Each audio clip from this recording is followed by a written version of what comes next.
तो फिल्म की शुरुआत एक कॉन्वेंट सिस्टर से होती है जो इस टाइम मदर मैरी की पिक्चर के सामने प्रे कर रही थी और माफी मांग रही थी उस गुनाह की जो वो करने जा रही हैं। इसके बाद उन्होंने मदर मैरी की पिक्चर के पीछे कुछ लिखा और फिर बैग उठाते हुए अपनी इंचार्ज के रूम से चाबियां चुराकर वो इस कॉन्वेंट से भागने के लिए यहाँ के गेट तक पहुँच गयी। अभी लॉक खोलने की कोशिश में ही थी वो कि अचानक ब्लैक गाउन और रेड मास्क पहने कुछ लोग यहाँ आ गए उन्हें पकड़ने के लिए। उनको देखकर घबराते हुए वो बिना गेट खोले गेट के सुराखों से बाहर निकलने की कोशिश करती है, पर पीछे से मास्क पहने लोगों में से एक आदमी उनकी टांग को पकड़कर गेट में फंसाते हुए ही तोड़ देता है। दर्द की शिद्दत इतनी थी कि वो बेहोश हो गई। उन्हें जब होश आया तो वो कॉफिन में थी। उनके जुर्म की इतनी बड़ी सजा उन्हें मिलेगी ये उन्होंने नहीं सोचा था। वो कॉफिन से निकलने की कोशिश करती रही, रोई चिल्लाई, किसी ने उनकी बात नहीं सुनी और आखिर इसी कॉफिन में दम घुटकर मारी गईं। जिसके बाद सीन कट होकर हमें इसी कॉन्वेंट में सिस्टर सिसिलिया को दिखाया जाता है। ये कॉन्वेंट इटली में था और सिस्टर सिसिलिया यूएस से यहाँ आई थी।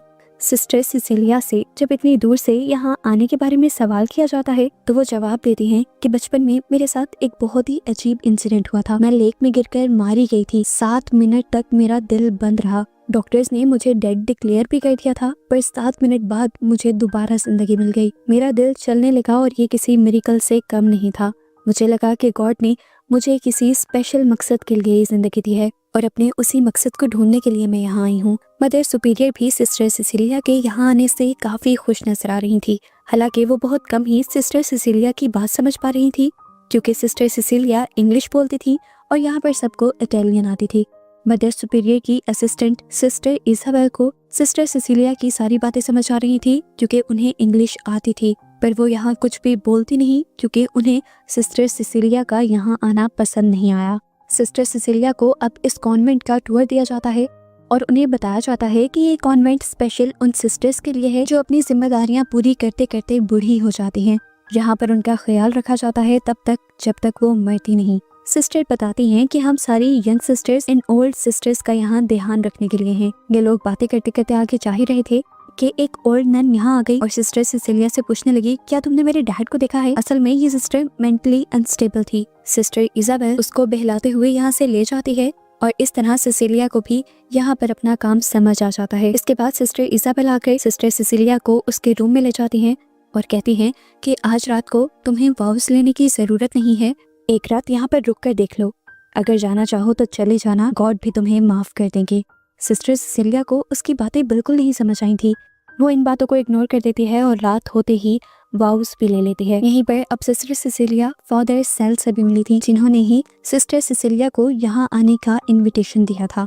इन दोनों की यहाँ पर बातें शुरू हो जाती हैं और फादर सेल अपने बारे में बताते हैं कि यहाँ आने से पहले वो एक बायोलॉजिस्ट थे। ये दोनों इस टाइम वाइन भी पी रहे थे। सिस्टर सिसिलिया इस टाइम अपने बचपन वाला वाकया जब वो मरकर दोबारा जिंदा हुई थी वही फादर सेल को बता ही रही थी कि अचानक से उनकी इर्द गिर्द की दुनिया ही बदल जाती है।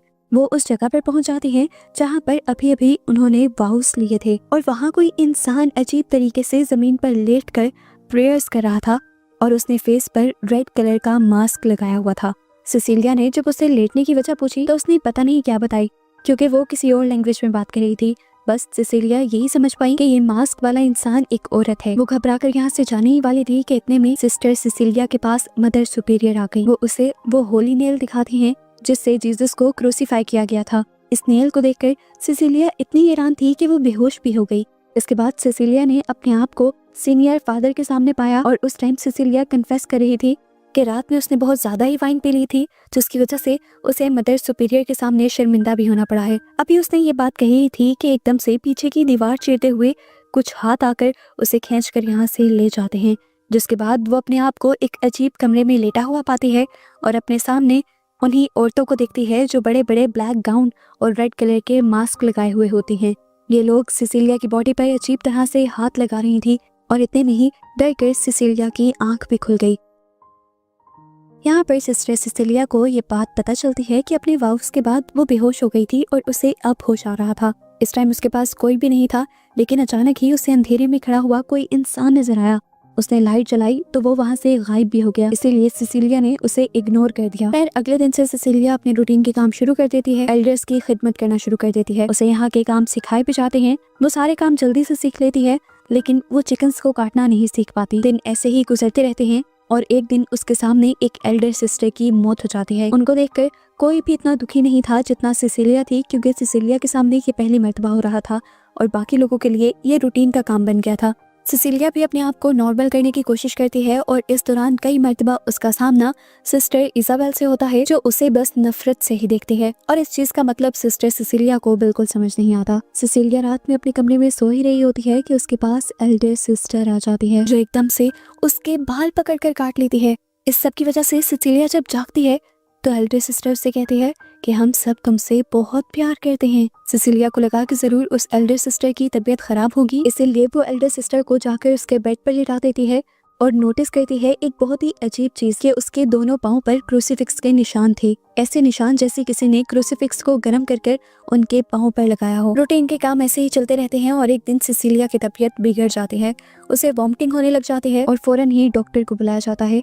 उसके बहुत सारे टेस्ट भी किए जाते हैं, हालांकि ये तो नॉर्मल डायरिया था, उसके बावजूद भी उसका यूरिन टेस्ट भी हुआ था और ये चीज सिस्टर सिसिलिया को काफी अजीब लगी थी। यही सब बातें सोचते हुए सिस्टर सिसिलिया अपनी खिड़की के बाहर उसी मास्क पहनी औरत को नोटिस कर रही थी, जो हमेशा उसके कमरे के बाहर ही घूमती रहती थी, जैसे वो उसी को गार्ड करने के लिए हो। अभी वो यही सब सोच रही थी कि एकदम से एक रेबन आकर उसकी खिड़की से टकरा कर मर जाता है और सिस्टर सिसिलिया घबरा जाती है। कुछ देर बाद सिस्टर सिसिलिया को मीटिंग हॉल में बुलाया जाता है। वो घबरा जाती है क्योंकि इस तरह किसी भी सिस्टर को मीटिंग हॉल में नहीं बुलाया जाता था और ऊपर से मीटिंग में जो उससे सवाल हो रहे थे उनसे तो वो और भी ज्यादा घबरा गई। फादर उस पर गुस्सा हो रहे थे कि तुमने अपने वाव्स तोड़ दिए, तुमने किसी के साथ फिजिकल रिलेशन बनाया है। सिसिलिया रोते हुए कसम उठा लेती है कि उसने किसी के साथ भी फिजिकल रिलेशन नहीं बनाया। फादर कहते हैं ठीक है, तुमने यहाँ पर नहीं बनाया होगा, लेकिन फिर तुमने हमारे साथ झूठ तो बोला ना कि तुम वर्जिन हो, क्या पता तुम बाहर से ही किसी के साथ फिजिकल रिलेशन बनाकर आई हो। सिसिलिया कसम उठाती है कि मैं हमेशा से वर्जिन थी। यहाँ पर सिसिलिया का साथ डॉक्टर भी देते हैं और बताते हैं कि जब वो यहाँ पर आई थी मैंने खुद उसका टेस्ट किया था, वो वर्जिन थी। इस टाइम उसने नोटिस किया था कि मदर सुपीरियर के हाथ में एक फाइल थी जिसके ऊपर उसी की फोटो थी। सारे सवाल जवाब खत्म होने के बाद वो इस फाइल को ड्रॉर में रख देती हैं और इतने इंटेंस सवालों के बावजूद भी सिसिलिया नोटिस करती है कि सब लोग अजीबोगरीब तरह से खुश हो गए थे।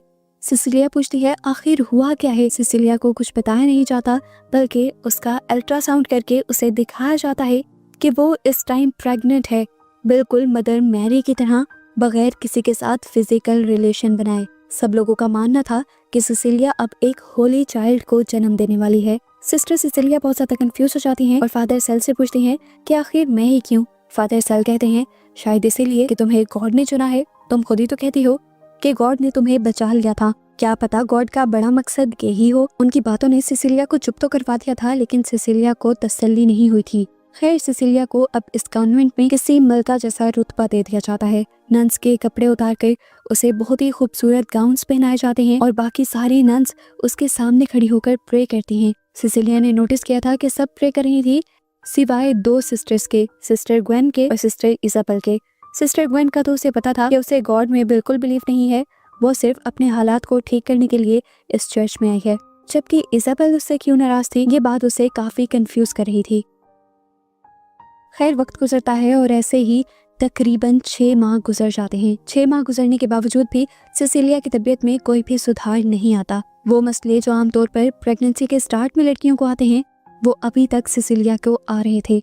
यहाँ तक कि उल्टी करते हुए आज तो उसका दांत भी टूट जाता है और ये उसे नॉर्मल नहीं लगता। खैर अपनी तबीयत बेहतर करने के बाद सिसिलिया ब्रेकफास्ट करने के लिए जाती है तो देखते हैं कि सारी नन्स उसके रिस्पेक्ट में खड़ी हो जाती हैं, हमेशा की तरह सिवाय 2 नन्स के। नाश्ते के टेबल पर हमें देखने को मिलता है कि सिस्टर इजाबेल तो गुस्से और जलन वाली नजरों से सिस्टर सिसिलिया को देख रही थी और अपनी इस जलन को खत्म करने के लिए वो सिसिलिया को ही खत्म करने का प्लान करती है और जिस टाइम सिसिलिया नहा रही होती है वो उसे बाथ टब में ही डुबाने की कोशिश करती है, पर ठीक वक्त पर दूसरे लोग आकर सिस्टर सिसिलिया को बचा लेते हैं। बाकी सिस्टर्स जब सिस्टर इजाबेल को खींचते हुए यहाँ से लेकर जा रही थी, उसी टाइम सिस्टर इजाबेल बाहर सिस्टर सिसिलिया से कह रही थी तुम्हारी जगह इस टाइम मुझे होना चाहिए था, उन लोगों को मेरे साथ दोबारा कोशिश करनी चाहिए थी। किन कोशिशों की बात कर रही थी वो? सिसिलिया कंफ्यूज हो जाती है। खैर आज कॉन्वेंट के अंदर डॉक्टर भी आते हैं सिस्टर सिसिलिया का चेकअप करने के लिए। उनका अल्ट्रासाउंड होता है और पता चलता है कि बेबी बिल्कुल हेल्थी है, लेकिन सिस्टर सिसिलिया कहती हैं मैं बिल्कुल भी ठीक नहीं हूँ, सुबह उल्टी करते हुए मेरा दांत टूटा है। मेरे साथ अब भी वो सब चीज़ें हो रही हैं जो फर्स्ट ट्राइमेस्टर में होती हैं और मुझे अब हॉस्पिटल जाकर किसी दूसरे डॉक्टर से अपना अच्छा इलाज करवाना है। पर फादर सेल उससे कहते हैं हम आपको बाहर हॉस्पिटल नहीं लेकर जा सकते, क्योंकि बाहर अगर दूसरे डॉक्टर्स को ये बात पता चल गई तो बात बहुत जल्दी फैल जाएगी और हम अभी ये बात सीक्रेट रखना चाहते हैं। इसी रीजन की वजह से सिस्टर सिसिलिया भी खामोश हो जाती है। चेकअप करवाने के बाद सिस्टर सिसिलिया जैसे ही उस रूम से बाहर निकली तो उन्होंने देखा कि सिस्टर इजाबेल के रूम के अंदर 2 रेड मास्क पहने औरतें खड़ी थी। वो भी सिस्टर सिसिलिया को देख रही थी। सिस्टर सिसिलिया इग्नोर करके आगे बढ़ने लगी तो उन्हें किसी के गिरने की आवाज आई। उसने पीछे मुड़कर देखा तो उन औरतों ने बेचारी सिस्टर इजाबेल को वहां से गिराकर मार दिया था। ये सिस्टर इजाबेल को सजा मिली थी सिस्टर सिसिलिया को मारने की कोशिश करने की। सिस्टर सिसिलिया डेड बॉडी के पास जाकर देखती हैं तो उन्हें सिस्टर इजाबेल के मुंह और टांगों पर जख्मों के निशान दिखाई देते हैं, जिसका मतलब पहले भी इन लोगों ने सिस्टर इजाबेल को टॉर्चर किया था। खैर कुछ देर बाद सिस्टर इजाबेल का फ्यूनरल हो जाता है और तब सिस्टर ग्वेन, जो गॉड पर बिलीव नहीं रखती, वो सिस्टर सिसिलिया से आकर कहती हैं अपनी आंखें खोलो, यहाँ जो कुछ हो रहा है वो वैसा नहीं है जैसा तुम्हें बताया जा रहा है। इससे पहले कि वो पूरी सच्चाई सिस्टर सिसिलिया को बता पाती, डॉक्टर सेल आकर उसे रोक देते हैं और बात बदल देते हैं और ऊंचा ऊंचा चिल्लाते हुए सभी लोगों को इस कॉन्वेंट की सच्चाई बताने लगती है। लेकिन इससे पहले कि वो अपने मकसद में कामयाब हो पाती, उन्हें भी बाकी नन्स खींचते हुए यहाँ से ले जाती हैं। सिसिलिया बहुत ज्यादा कंफ्यूज हो गई थी कि आखिर क्या ऐसी बात है जो वो नहीं जानती।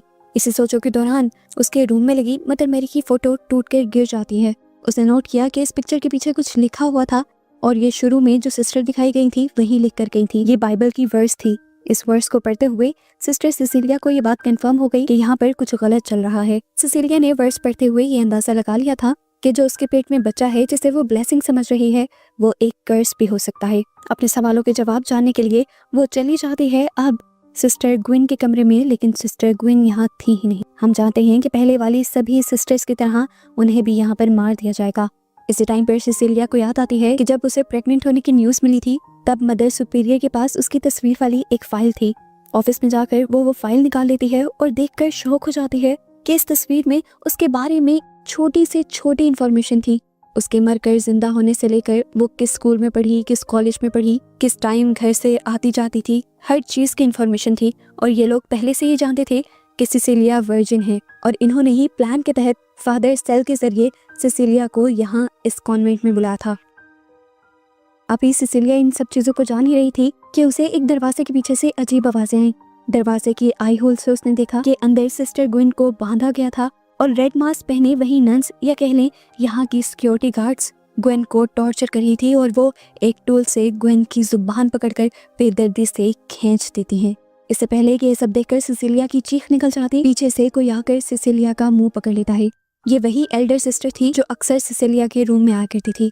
सिसिलिया रोते हुए उनसे कहती है मुझे यहाँ से बाहर जाना है, पर सिस्टर उसे समझाती हैं कि तुम अब कभी भी यहाँ से बाहर नहीं जा पाओगी। इन चीजों से उसे कंफर्म हो गया कि उसके साथ काफी बुरा हो जाएगा अगर वो यहाँ रही तो। इसीलिए अगली सुबह वो एक प्लान बनाती है। उसके कमरे से जोर जोर से चिल्लाने की आवाजें आती हैं और जल्दी से सब लोग उसके कमरे में जाते हैं। उसकी बॉडी पर बहुत सारा खून लगा हुआ था, जिससे ये लोग घबरा गए क्योंकि इन्हें लगा कि सिसिलिया का बच्चा खतरे में पड़ गया है। सिसिलिया जानती थी कि हफ्ते के 3 दिन डॉक्टर इस कॉन्वेंट में नहीं आते, इसलिए उसने आज का दिन चूज किया था। उसकी तबीयत को देखते हुए फादर और नन्स को कॉन्वेंट से बाहर सिसिलिया को हॉस्पिटल में लेकर जाने का फैसला करना पड़ता है।